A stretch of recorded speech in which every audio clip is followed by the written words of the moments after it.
सावित्री एक सीधी सादी लड़की थी। उसका विवाह एक मध्यम वर्गीय परिवार में हुआ था, जहां परंपराओं की जंजीरें आज भी उतनी ही कसी हुई थी जितनी पुरानी अलमारी में रखी चाबियां। उसने सपने देखे थे, पति का साथ, सास की ममता और रसोई में मीठी हंसी की खुशबू।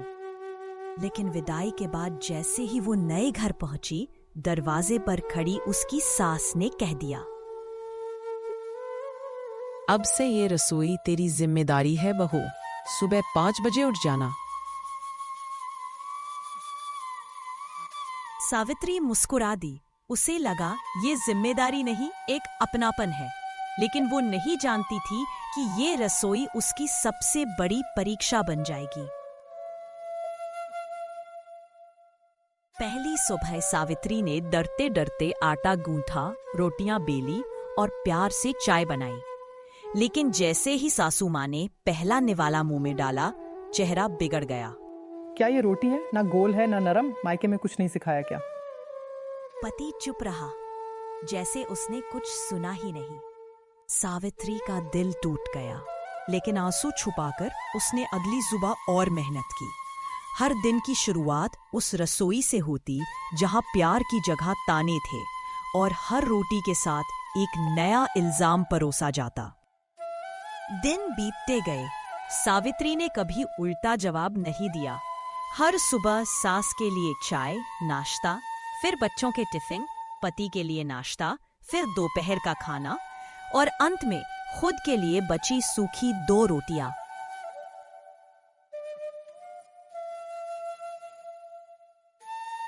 पति से भी उसने कई बार बात करने की कोशिश की, लेकिन उसका जवाब सीधा होता, माँ की बात मत टालो, तुम्हारी भलाई ही चाहती है वो।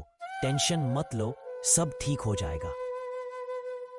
सावित्री मुस्कुरा देती थी, लेकिन रसोई के कोने में वो हर बार रोती थी। आंसू, आटा और नमक, यही उसकी रोटियों के मुख्य तत्व बन गए थे।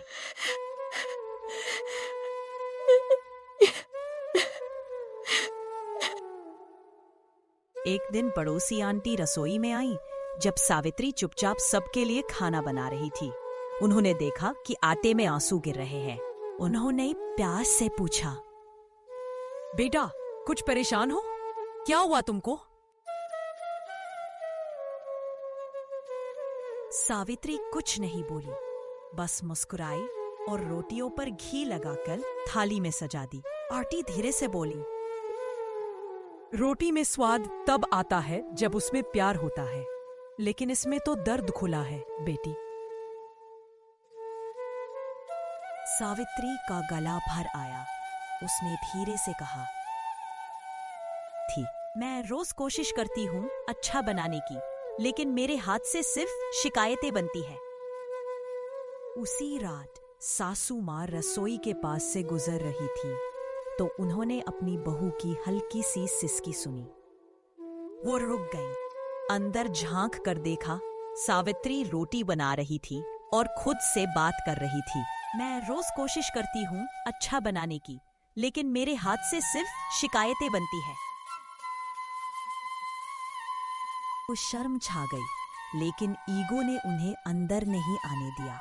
वो चुपचाप चली गई।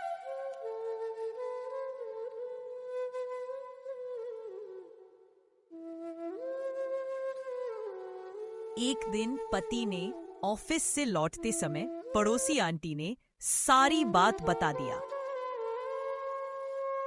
बहू बहुत सीधी है, पर तुम्हारी माँ कभी उसका दर्द नहीं देखती।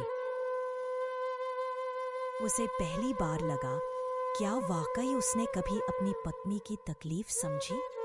उस दिन रात को जब सावित्री ने खाना परोसा, सास ने धीरे से उसकी रोटी की तारीफ की। आज की रोटियां बहुत नरम है और स्वाद भी अच्छा है बहू। सावित्री का हाथ रुक गया, उसकी आंखें भर आईं। एक सुबह पति रसोई में आया। पहली बार उन्होंने कहा, सावित्री, चाय में अदरक डालना मत भूलना। मुझे तुम्हारी बनाई चाय अब अच्छी लगने लगी है।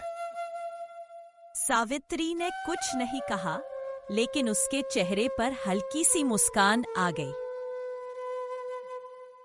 अब रोटियों में आंसू नहीं थे, अब उसमें हल्का सा आत्मसम्मान और बहुत सारा सब्र था। रसोई वही थी, पर अब उसके कोनों में एक छोटी सी उम्मीद की खनक थी।